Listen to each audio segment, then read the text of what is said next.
That Denise has progressed to her present level of skill is remarkable. Just 6 years ago, there was no gymnastics program in Prattville. Otis Reeves, the YMCA's director of sports, started it, knowing practically nothing. As Denise and the others in the class slowly progressed, so did Otis as the coach by attending meets and clinics all over the southeastern United States. You and your coach have, in a sense, learned together, haven't you? Yes, sir. How did you get started in this? They just had a program at the Y, and I was, my parents wanted me to enroll in it. How hard have you worked to get ready for this competition coming up? I've worked every day for about 4 hours. You feel good about your training? Yes, sir. The thing you did on the vault over there, that's rather difficult, isn't it? Yes, sir. What do you do when you're standing down there at the end of the runway? Psyching myself up. Yeah, what are you trying to tell yourself? Just to go for it, and that you've done it before, and you're not going to get hurt. That is in the back of your mind, huh? Yes, sir. When you do have fear, that kind of locks up the body, and you can't perform as fluidly as you want to? Yes, sir. You've had some injuries. Is it difficult to overcome the fear of injury after you've had injuries? Yes, sir. Yes. It just gets on to me all the time for favoring, my knee and my ankle, but no. You have to overcome that, huh? Yes, sir. The Olympics is not a realistic goal for Denise. She started too late, and now at the age of 17, she's old for a gymnast. Strange but true. Her immediate goals are to attend Jacksonville State University on scholarship, to make the team, and to help them get to the collegiate national competition.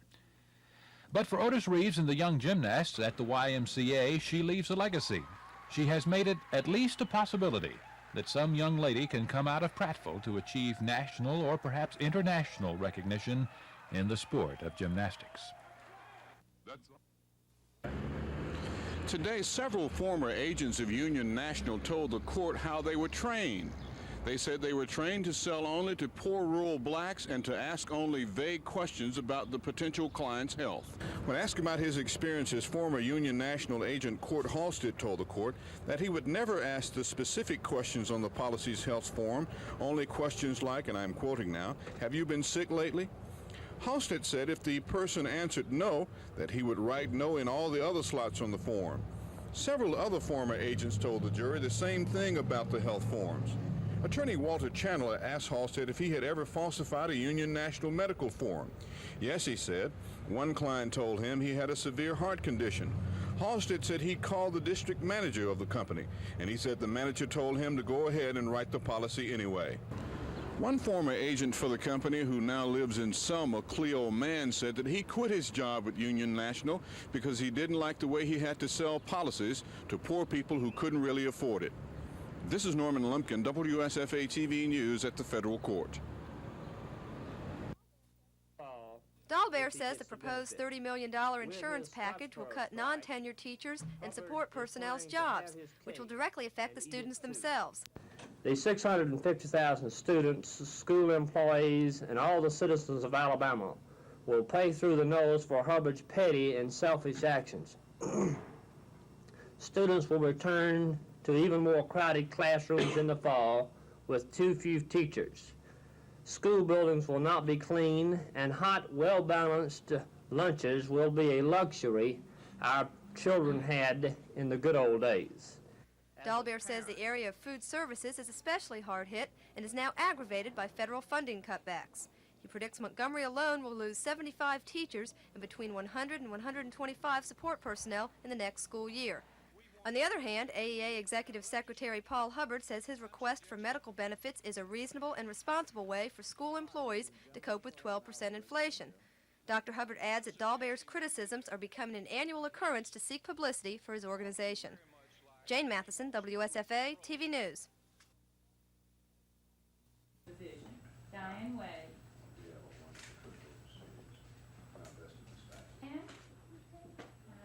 Would you sit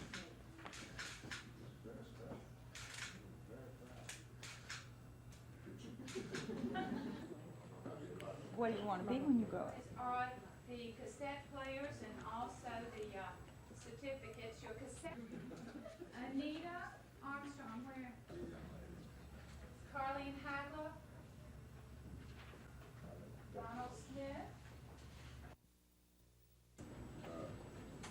you.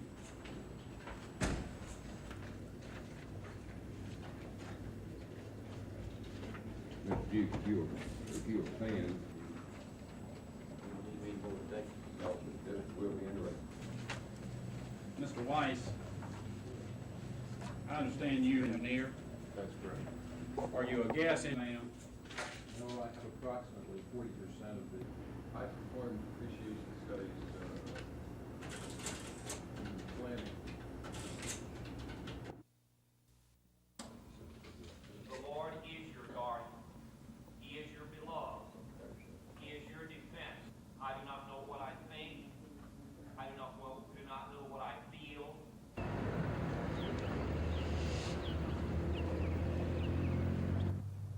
Our Father in heaven.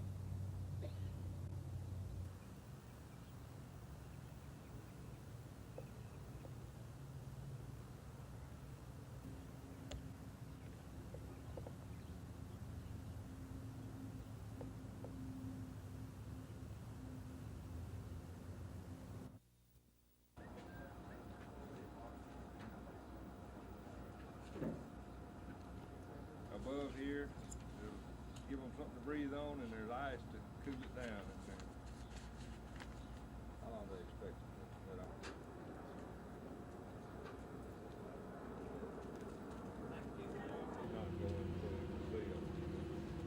These are small fish. Is this for fishing in Zimbabwe or just for food?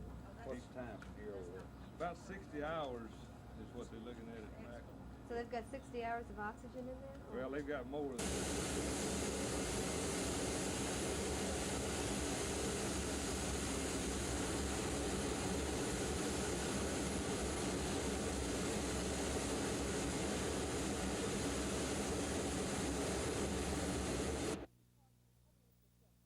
The new method is called the Energy Cost Recovery System, and it's the same one used successfully in Georgia for the past year. Alabama Power customers will still pay the utility's fuel costs, but not on a monthly basis as they do now. Under the new plan, hearings will be conducted every 3 months, giving the PSC staff 45 days to review the power company's data.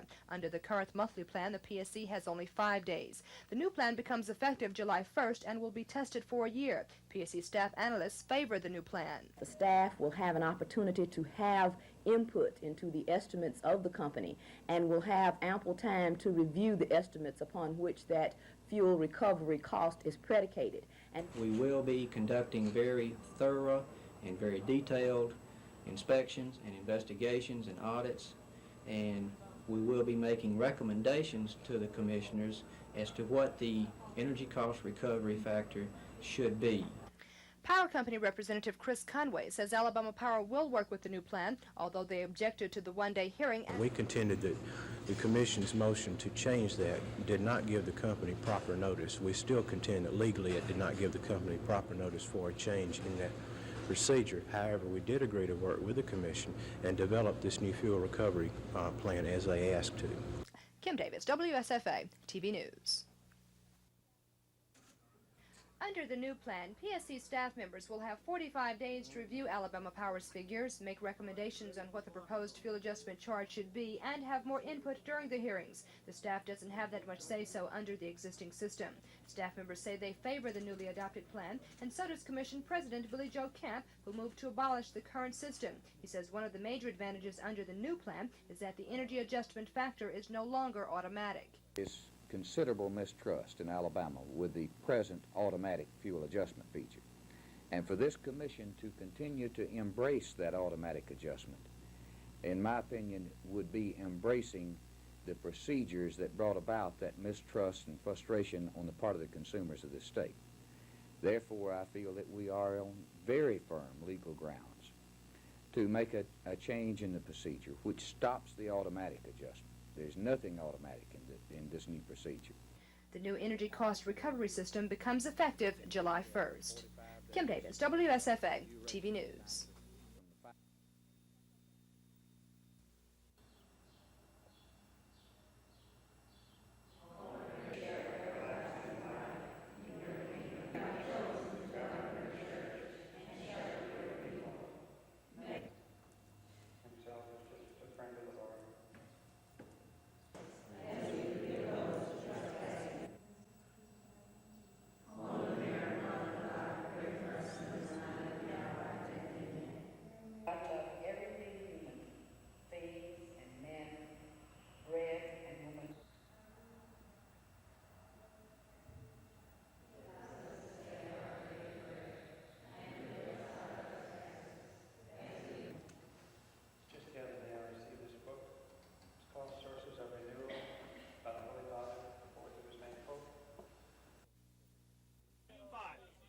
The financial specifics of the agreement with CBS were not disclosed. However, Blue-Gray officials say they represent a significant monetary increase. The network agreed to televise the Lions Club site conservation benefit live through 1984. Blue-Gray officials are ecstatic over the agreement, saying a contract of that length is unheard of these days when networks are cutting back. The Senior Bowl, for example, was placed on the major network chopping block for 1981. The executive director of the Blue-Gray All-Star Football Classic, Fats Jones, says the new 4-year contract leaves the Blue-Gray with a feeling of security. This allows us now to make a 4-year game plan. It allows us to move forward, and as the first thing I say, just to ensure that we put on a first-class operation and we can intelligently budget it. I guess a couple of key areas that hit me. I think we can go national in our promotional thing now. As part of the increased promotion of the game, Jones plans to reveal a new brochure in a few weeks that will give players and coaches around the country a better overview of the Classic. 40 players out of last year's crop were drafted by the NFL. 2 were first-round picks. That's reason enough to expect a record 44th annual benefit this Christmas. Dave Cody, WSFA TV Sports. Today, the defense had a chance to present its case to the jury, and 2 Union National Insurance agents testified that they never falsified medical forms to sell insurance. That testimony is in direct conflict with the testimony of 5 former agents who said they were trained to falsify medical forms. Another part of the defense case was that Glenn May was treated for diabetes before and after he took out the policy with Union National. The defense also charges that May didn't tell Union National agent Court Halstead just how bad his diabetic condition was. Former Union National agent District Manager Laverne Manuel took the stand, and he said he never told any agents to falsify medical forms. Manuel said he always asked each question on the medical forms and never skipped over any of the questions, as has been charged over the last 2 days by former Union National agents. Manuel also denied any knowledge of ever falsifying any medical forms by him or any agents in the office. Tomorrow, the jury is expected to begin deliberating on who is telling the truth, the former agents who say they were told to lie on medical forms, or the present agents who say they were never told to falsify medical forms. This is Norman Lumpkin, WSFA TV News at Federal Court.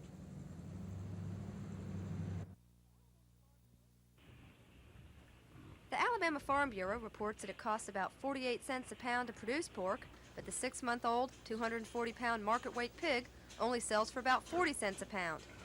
Pork producer James Pugh blames this on the high price of corn used in feed and the overproduction in the hog market. But with the production dropping, he foresees a break for the farmers, but a burden to the consumer.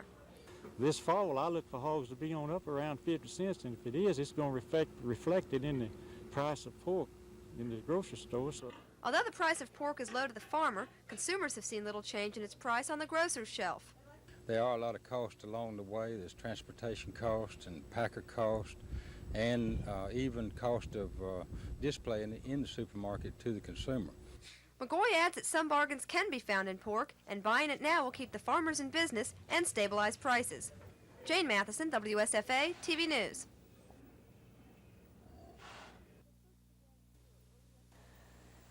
The search began here early yesterday afternoon in this wooded area just off the Ridge Road. Investigators say the first thing they found was a wedding band that has been tentatively identified by Joan Gilmore's husband as his wife's.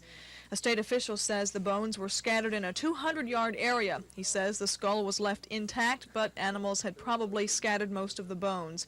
Investigators are raking and using a metal detector throughout, looking for articles of clothing, jewelry, or anything that might lead to an identification. Our source says there were no visible wounds on the skull, ruling out the possibility of being struck on the head. He says she was probably strangled. Our source says the remains are that of a white female, somewhere between the ages of 35 and 45. Mrs. Gilmore was 47. Mrs. Gilmore reportedly had perfect teeth. Our source says the skeleton had perfect teeth. Joan Gilmore disappeared in July of 1978 and hasn't been seen since. Her car was found November 10th, 1978, beneath a hill in an abandoned sand quarry, but there were no traces of Mrs. Gilmore. The site where the skeleton remains were found is just 5.5 to 6 miles away from where the car was found.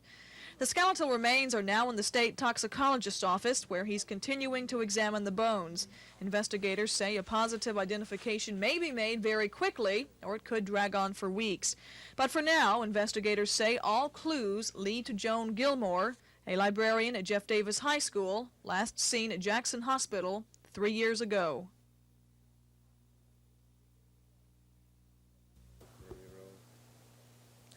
The search began here early yesterday afternoon in this wooded area off Ridge Road. Investigators say the first thing they found was Mrs. Gilmore's wedding band using a metal detector. They say they hope that the ring and the skull and teeth will lead to a positive identification. A state official says the bones were scattered in a 200-yard area. He says the skull was left intact, but animals had probably scattered most of the bones. Investigators are raking and using a metal detector throughout, looking for articles of clothing, jewelry, or anything that might lead to an identification. Our source says there were no visible wounds on the skull, ruling out the possibility of being struck on the head. He says she was probably strangled. Our source says the remains are that of a white female, somewhere between the ages of 35 and 45. Mrs. Gilmore was 47. Mrs. Gilmore reportedly had perfect teeth. Our source says the skeleton had perfect teeth.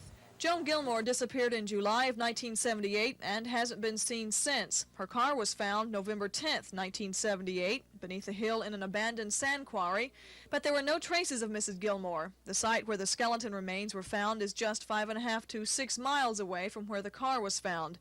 The skeletal remains are now in the state toxicologist's office, where he's continuing to examine the bones. Investigators say a positive identification may be made very quickly, or it could drag on for weeks.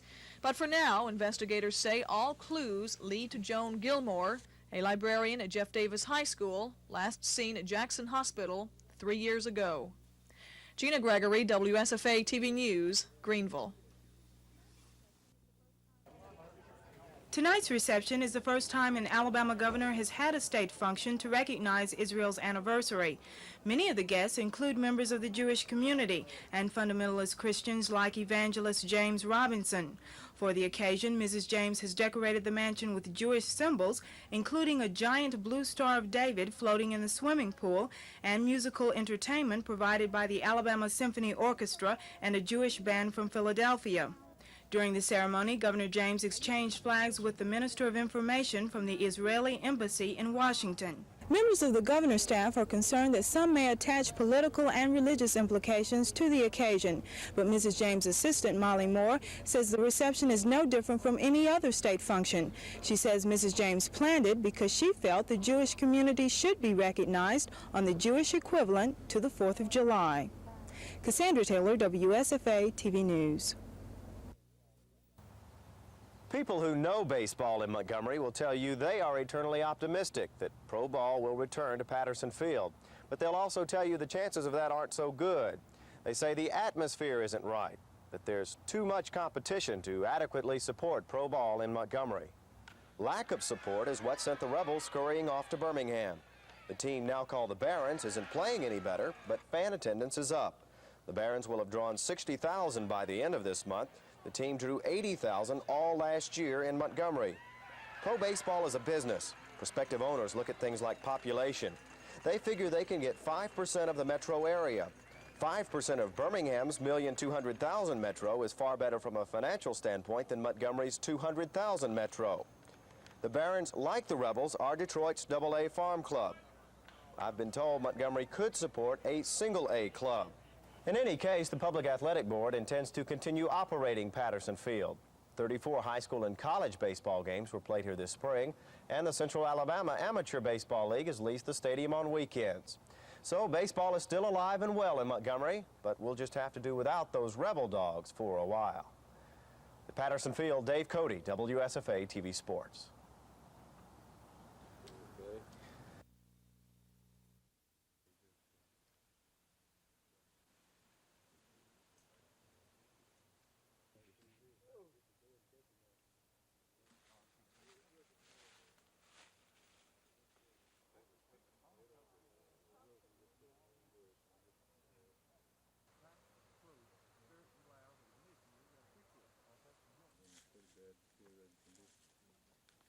We've had a couple of people, just individuals, and we don't need all them in here at this point.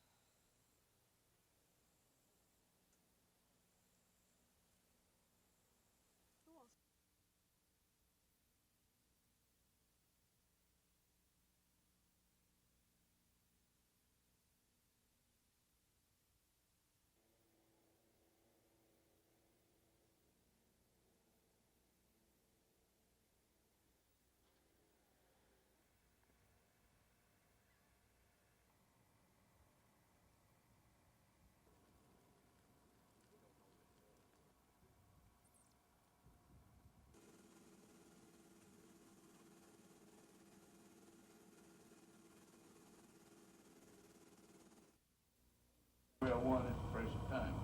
You're faced with that now. In the weather, up to say 15%. Your problem is application of that. That's why this type of approach to the defense of any attacks that are made upon a reapportionment scheme. Too much the Voting Rights Act shouldn't be allowed to expire. I added a caveat at the present time. You're faced with that now. And whether you're dealing with Teague said funding problems for schools over the last 3 years and possible cuts in federal funding in the future make him certain that every school system in the state will soon face personnel cutbacks. Teague says underfunding schools could lead to bare-bones operations where upkeep, repairs, and transportation repairs are forfeited in order to pay salaries and utility bills. Having listed the ramifications, Teague said adequate funding is the answer. Although Teague says he favors the House version of the education budget, which is based on a 4% growth figure, he doesn't like how the House and Senate versions fund elementary and secondary education. Teague also wants the legislature to compromise on a budget by Monday, the last day of the regular session. Without it, he says, the local schools won't be able to plan for next year. On specifics, Teague says he wants but doesn't expect Governor James to veto a current use property tax bill that could cut down on local school support, and he agrees with Retirement Systems Director David Bronner that the legislature is considering underfunding retirement, but he doesn't agree with Bronner's threat of a state government shutdown. Chris Grimshaw, WSFA TV News. Franklin James has 18 years previous experience with industrial relations as Chief of Data Processing and as Assistant Director. Now he's back as Industrial Relations Director after 15 years of working for a federal agency in Atlanta. James says the major change he sees in the Industrial Relations Department is in the number of employees it hires. He says the figure has jumped from 900 employees back in the 1960s to about 2,000 employees now. Although James says his predecessor did a good job, James says he has some important plans of his own. We've got to preserve the integrity of the Unemployment Compensation Trust Fund. And by that, I want to say that is the trust fund, is what we pay our benefits out from. And it's just like any other bank account. You can't continually write checks for more money than you're putting in it. And so we have some legislation pending in the legislature to change some things that would have protected that fund, and that legislation did not pass. So that's got to be one of my #1 priorities. James says he's flattered that Governor Fob James, who's not related, appointed him even though he didn't work on the governor's campaign. Jane Matheson, WSFA TV News.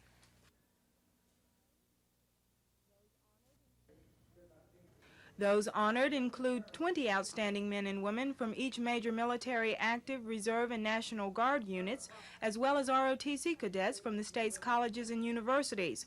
The recipients of the Governor's Award were chosen based on military bearing, conduct, outstanding performance of duty, and contribution to the national defense. Among those selected were 2 Montgomeryans, Senior Master Sergeant Dennis Pecka from Maxwell Air Force Base and Staff Sergeant Harriet Mullins from the Air Force Reserve at Maxwell. Governor James congratulated each along with the members of their families. One local civic club also honored the outstanding men and women by decorating Court Square with American flags. And at Maxwell, a number of aircraft will be on display tomorrow. All types of planes and helicopters have been coming in all day, including this C-5 Galaxy cargo plane, which is the largest aircraft ever made. Armed Forces Week will climax tomorrow with the aircraft display at Maxwell. Cassandra Taylor, WSFA TV News.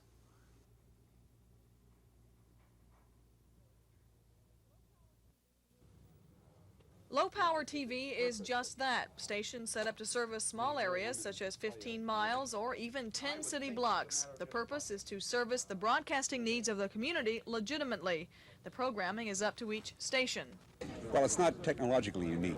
What it is permitting someone with far less capital investment than a full-service station to be able to go in and put a station in, shoehorn a station in so it doesn't interfere with any of the existing television stations, and be able to provide, hopefully, a service that's not presently being provided in that community. It's a low-cost way of getting more people into television broadcasting than presently exists. The estimates are that you could go on go on with $25 to $75 to $100,000, you could have another television service in particular communities.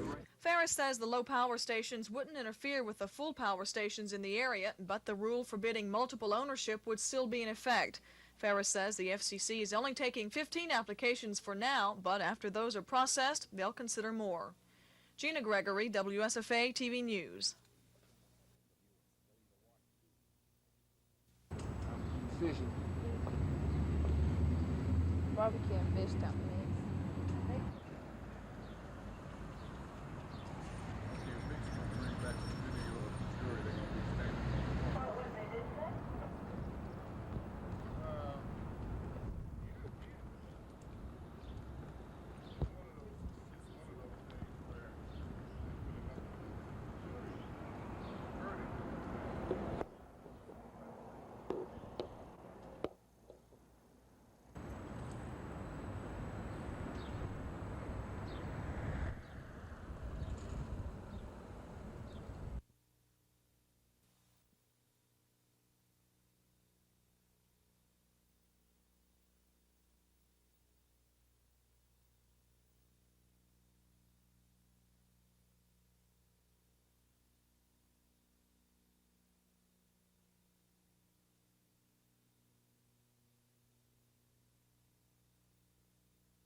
Alabama's representative, Gadsden State, dropped 2 first-round games and was eliminated from the two-day tournament.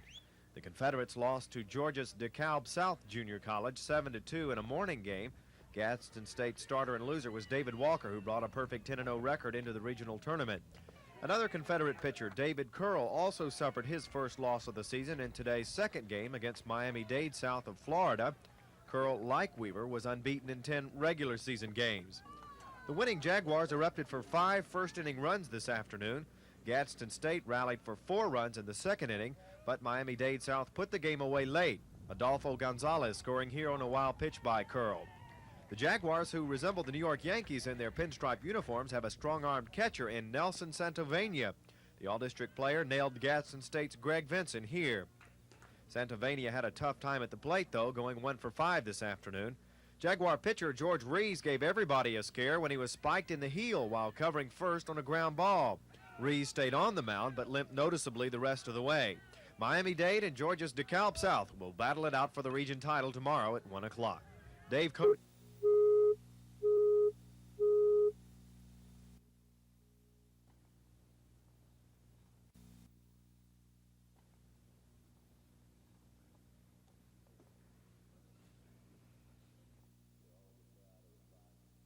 We're awfully proud of the fact that the Alabama National Guard maintains near 100% of authorized strength, and I think I'm correct in saying it is now the largest in these United States.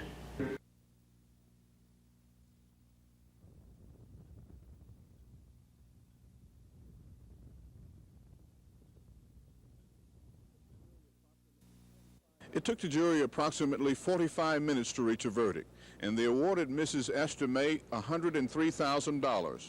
The jury awarded Mrs. Esther May $3,000, the face value of the original claim on the policy, and for fraud they awarded her $50,000. Then they charged that the company was in bad faith when it refused to pay off her claim. On that count, they charged that the company should pay Mrs. Esther May $50,000. It took exactly 4 days and 2.5 hours of deliberation by the jury to find in favor of Mrs. Esther May. This is Norman Lumpkin, WSFA TV News at Federal Court.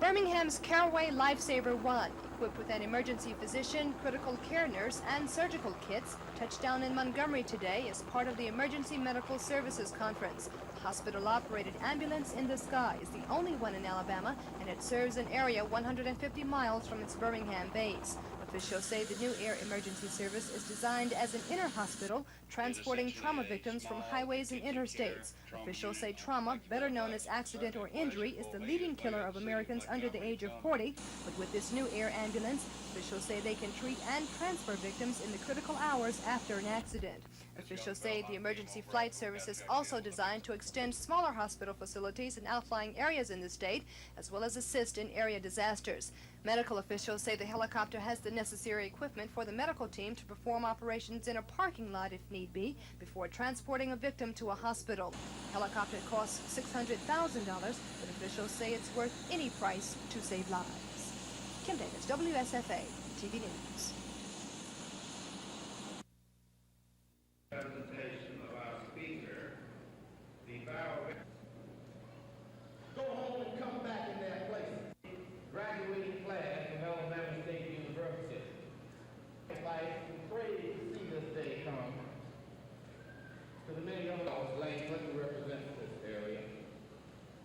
To Dr. Joe Reed, the chairman of the Alabama Democratic Conference and the Montgomery City Councilman. And he sends his fondest regards to his special friend to care for and to fight for, and indeed to defend the institution for which that president has some measure of leadership. And all of the black legislators.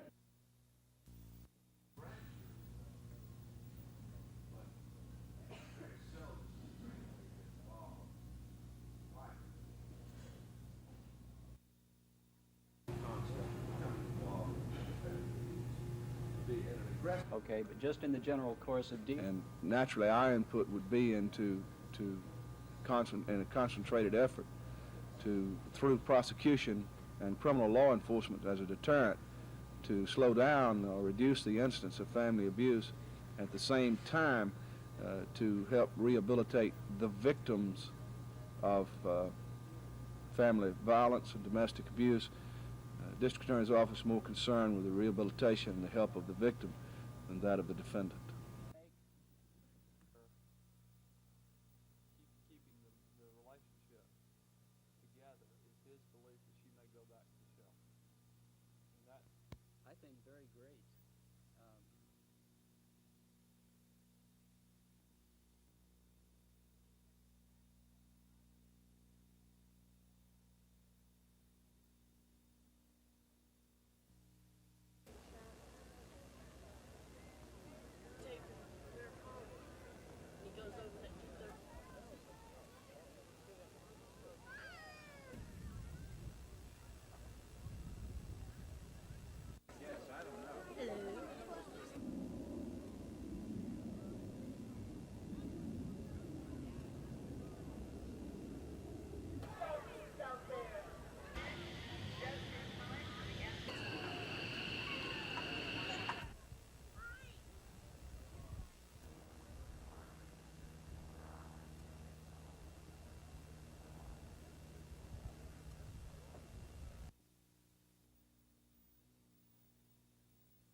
The techniques that we're presently using, although we've used them for a short time, have proved, I think, very, very, very effective.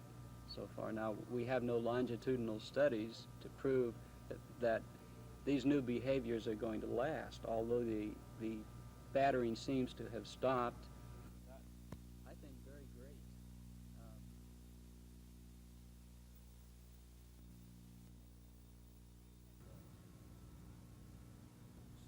Prosecution and deterrent, with an emphasis on the rehabilitation of the victims to respond to any sort of abuse. We need a clearinghouse, facilities, personnel to report. Municipal judges and city attorneys from all over the state met in separate groups today to share problems and ideas. The judges talked about indigent incarceration, while the attorneys discussed recent court decisions and the problems in zoning, planning, and subdivision. Later this afternoon, U.S. Senator Howell Heflin analyzed the impact of President Ronald Reagan's urban programs. Other federal programs and state legislative activity will be under scrutiny Monday when the general session begins. Mayors, city commissioners, and council members will also meet Monday. The climax of the convention will be the post-legislative address, which will be given by Governor Fob James at the closing banquet Tuesday night. The government officials will have a chance to relax and enjoy the capital city tomorrow when they'll compete in a golf and tennis tournament and take a tour of the historic city. Jane Matheson, WSFA TV News. Gas is so high, and entertainment everywhere else is so expensive until you can't go out.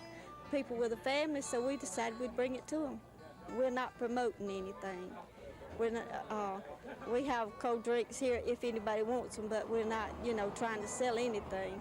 It's just good, wholesome family entertainment. It's what we for. I just like to have people, I just like to feed people. I love people. That's why I like to run the store. I'm down in Wildwood, sitting on a log, cleaning over timber and I on home. Hey, let me be a solid dog. Let me be a solid dog. I won't be a man at all. Hey, let me be a solid dog.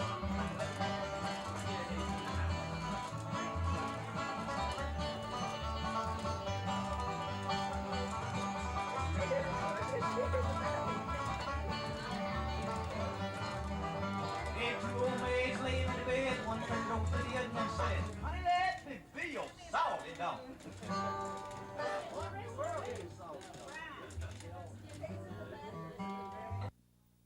He rolls it back 45 degrees in the ground into the first one. In competition throughout the world, and he did not. Most of these pilots controls, the aircraft is flying again, and he gets it back and he rolls it. One, but kind of black out for just a moment.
Senator Heflin, the members of the Conservative Democratic Caucus in the Senate have endorsed your national war on violent crime. I understand you went to the White House to get the president's support. Well, the Democratic Conservative Caucus, which is a group of conservatives in the Senate, went with a package of bills to the president and presented them to him asking his support. He was very cooperative about it. We feel he will